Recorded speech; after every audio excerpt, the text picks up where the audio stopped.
आप सबका स्वागत है मेरे चैनल पे बिना टीचिंग पॉइंट में। आज हम लोग बिहार सेट पेपर 2 के बारे में डिस्कस करेंगे, जिसमें 100 मार्क्स यानी 100 मार्क्स का ही आपका परीक्षा होगी इसमें भी। और पीजीटी में आपको पता ही होगा कि हिंदी साहित्य के बारे में ही पढ़ना होता है। हिंदी साहित्य से ही हमें पढ़ाई करनी होती है, जो एमए स्तर के होती हैं उन्हीं को लेकर हमें पढ़ाई करनी पड़ती है। तो सबसे पहले हम लोग देखते हैं हिंदी साहित्य में अगर हम लोग देखते हैं तो हिंदी साहित्य का पहला है आपका आदिकाल। आदिकाल जैसे आदिकाल के बारे में अगर हम लोग पढ़ेंगे तो उसमें आपको आदिकाल के काल विभाजन, हिंदी साहित्य का काल विभाजन और नामकरण पढ़ेंगे। उसके बाद हम लोग पढ़ेंगे आपका आदिकाल, भक्तिकाल, रीतिकाल। इनकी प्रकृतियाँ यहाँ पे लिखी है तो ये प्रकृतियाँ गलत है, प्रवृत्तियाँ होगी यहाँ पे। और रचनाकार, प्रिंट मिस्टेक हो सकती है यहाँ पे, इसीलिए ये प्रकृतियाँ दी हैं। प्रकृतियाँ ऐसी होती नहीं है, प्रवृत्तियाँ ही होती हैं। आधुनिक काल में हम लोग भारतेंदु युग, द्विवेदी युग, छायावाद, प्रगतिवाद, प्रयोगवाद, नई कविता, इनके विषयों में पढ़ेंगे। और हिंदी गद्य की विविध विधाओं में जैसे उपन्यास, कहानी, उपन्यास, नाटक, निबंध, आलोचना, इन सब के बारे में हम लोग बहुत चर्चित कहानियों के बारे में, चर्चित उपन्यास, इनके क्रम क्या है, कालक्रम क्या है, इन सब के बारे में हमें पढ़ना है। नाटक की विधा के बारे में, निबंध, आलोचना के बारे में। और उसी तरह से हमें हिंदी गद्य की नवीन स्वरूप, जो नवीन है उनके बारे में, जैसे संस्मरण, रेखा चित्र और जीवनी, इनके विषयों में हम लोग पढ़ेंगे। अब देखते हैं हम लोग कहानी के क्षेत्र में देखते हैं चयनित कहानी। जैसे आप लोगों को कुछ कहानियाँ दे दी गई है जिसमें से आपके क्वेश्चंस बनने के बहुत चांस है, जिसमें आपको कहानियों में 6 कहानियाँ दी गई हैं। 6 कहानियाँ ही प्रसिद्ध कहानियाँ हैं, आपने कहीं ना कहीं इसे ज़रूर पढ़ा होगा। जैसे देखिए कि कानों में कंगना, ये राजा राधिका रमन प्रसाद जी की कहानी है। बहुत ही चर्चित कहानी है, आप लोग पढ़े भी होंगे और किसी न किसी स्तर पे ज़रूर आप पढ़े होंगे। एमए तक के स्तर पर आपको ये ज़रूर कविता है, आपके सिलेबस में कहानियाँ लगी होगी।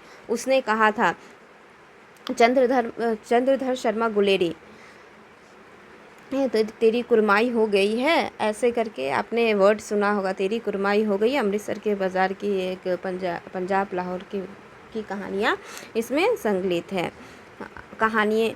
कहानी का प्लॉट, ये शिव पूजन सहाय जी की कहानियाँ हैं। पूस की रात बहुत ही चर्चित कहानी है, बहुत ही चर्चित, प्रेमचंद्र जी की। जैसे सेवा सदन, निर्मला, गवन, गोदान, वैसे ही पूस की रात हमारी हिंदी में, जैसे हिंदी कैलेंडर में पूस की बोले यानी एक महीना होता है जिसमें बहुत ही ठंड होती है, बहुत ही ठंड। और उस समय जो कृषक लोग होते हैं, जो किसान वर्ग होते हैं, वो लोग किस तरह से जीवन व्यतीत करते हैं और अपनी फसलों की रखवाली करते हैं, वो बताया गया है पूस की रात में।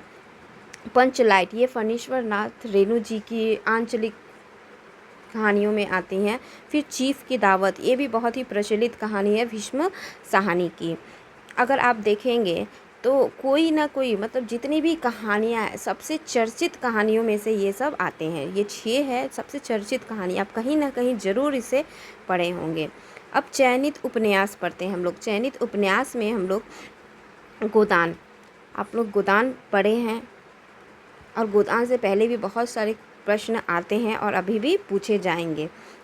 ये प्रेमचंद्र जी के एक ना एक सिलेबस में हमेशा ही लगे रहते हैं। त्यागपत्र जैनेन्द्र कुमार की है।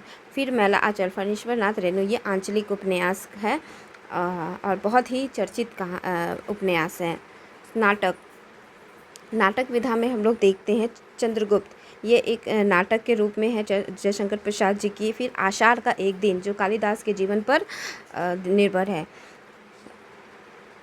कालिदास के जीवन पर आधारित यह नाटक यहाँ पे दिया। और हर साल दिल्ली में अगर कहीं चले जाइए तो आप हर साल ये कहीं ना कहीं रंगमंच के तौर पर इसे दिखाया ही जाता है। अब चयनित निबंध, अगर निबंध की दृष्टि से देखें तो पहला है क्या, गेहूं और गुलाब, राम वृक्ष वेनीपुरी की। आचरण की सभ्यता, सरदार पूर्ण सिंह। नाखून क्यों बढ़ते, नाखून मतलब हमारी नाखून नहीं, नाखून यहाँ पे दूसरी चीज़ का प्रतीक है। जब आपको कहानी पढ़ाया जाएगा तो उसमें हम ज़रूर बताएंगे नाखून का यहाँ पे क्या विषय है। ये हज़ारी प्रसाद द्विवेदी जी का है। श्रद्धा और भक्ति, श्रद्धा क्या है और भक्ति क्या है, ये दोनों ही अलग अलग चीज़ें हैं। ये रामचंद्र शुक्ल जी की निबंध है। अब कविताएं आ जाते हैं, चयनित कविताएं, कवि और कविताएं। अगर विद्यावती को आप आप अपने ग्रेजुएशन लेवल पे ज़रूर पढ़े होंगे। पदावली, जिसमें आपके संपादक के रूप में कौन है, राम वृक्ष बेनीपुरी, उनके संपादक से ही ये कविताएं पूछी जाएंगी। जैसे देख देख राधा रूप अपार, यानी पद संख्या 2 है। जय जय भैरवी पद संख्या 3 है। कुंज भवन से निकसल रे, ये पद संख्या है 59 है पद संख्या। इसी तरह से तातल सैकत बार बिंदुर सम, ये भी है। ये सब आपको विद्यापति के संपादक राम वृक्ष बेनीपुरी के बुक में, जो संपादक है उनके बुक में ये सब कविताएं आपको मिलेगी। फिर कबीर के देखेंगे, दुल्हनी गावत मंगलाचार्य, ये बहुत ही प्रसिद्ध दोहा है, गीत है एक तरह का, जिसे आपको आसानी से आप ये मिल जाएंगे, कबीर की वाणी में से ही आपको मिल जाएंगे। झिनी झिनी बिनी चदरिया रे चदरिया, ये भी बहुत ही चर्चित है। इसके बाद आप हम देखते हैं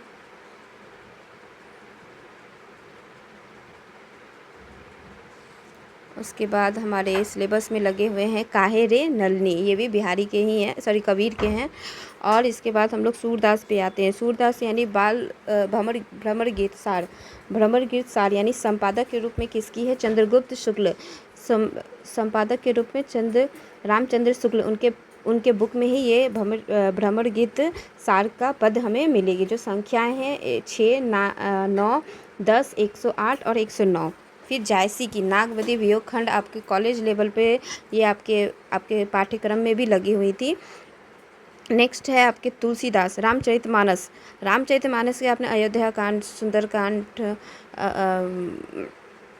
बहुत सारे कांड आप लोगों ने पढ़े होंगे, लेकिन यहाँ पे आपको सिर्फ केवल कौन से कांड पढ़ने, केवल अयोध्या कांड के ही जिक्र यहाँ पे किया गया है। अयोध्या कांड ही हमें पढ़ना है। 7 कांडों में से हमें सिर्फ केवल अयोध्या कांड का ही वर्णन इसमें करना और पढ़ना है। मैथिली शरण गुप्त जी, इनका दोनों और प्रेम पलता, ये रामधारी सिंह, इनकी कविताएँ हैं हिमालय। फिर सूर्यकांत त्रिपाठी निराला जी, तोड़ती पत्थर, बहुत ही चर्चित कविता है। जयशंकर प्रसाद तुमुल कोलाहल, ये भी है। केदारनाथ अग्रवाल, मैंने उसको। नागार्जुन की शासन की बंदूक। आरसी प्रसाद सिंह की एक कविताएं हैं जीवन का झरना। और जानकी बल्लभ शास्त्रीय, इनकी भी एक कविताएं लगी हुई है। मेघगीत और काव्य शास्त्र, जैसे काव्य शास्त्र के अंतर्गत हम लोग रस के बारे में पढ़ेंगे, रस, अलंकार और छंद। व्याकरण, अब व्याकरण के संदर्भ में हम लोग देखते हैं तो इनमें व्याकरण में हमें सर्वनाम, संधि, समास, उपसर्ग, प्रत्यय, पर्यायवाची शब्द, विलोम शब्द, वाक्य संशोधन, ये सब हमें पढ़ना है। फिर हिंदी प्रमुख हिंदी पत्र यानी पत्रिकाओं के बारे में हमें पूर्ण जानकारी रखनी है। पुरस्कृत रचनाएं, कौन से जिसे पुरस्कृत प्रदान किए हैं, जैसे चितंबरा में ज्ञानपीठ पुरस्कार मिला गया है इस तरह पंत जी को। तो इस तरह से बहुत सारी चर्चित रचनाएं हैं जिसमें ज्ञानपीठ, पद्म भूषण, ये सब पुरस्कार मिला है। और लास्ट हम लोग पढ़ेंगे राजभाषा और राष्ट्रीय भाषा। ये हमारे पूरे 100 मार्क्स के यानी 100 मार्क्स के आते हैं और 50 मार्क्स के अलग आते हैं, जिसमें आपको art of teaching, other scale, ये सब पूछते हैं। आर्ट ऑफ टीचिंग और अदर स्केल, इन सब के बारे में हमें पढ़ना पड़ता है। और ये हमारे जो मेन है 100 मार्क्स के या 100 मार्क्स के, ये सिलेबस आपके दिए गए हैं आपके पाठ्यक्रम में। Thank you.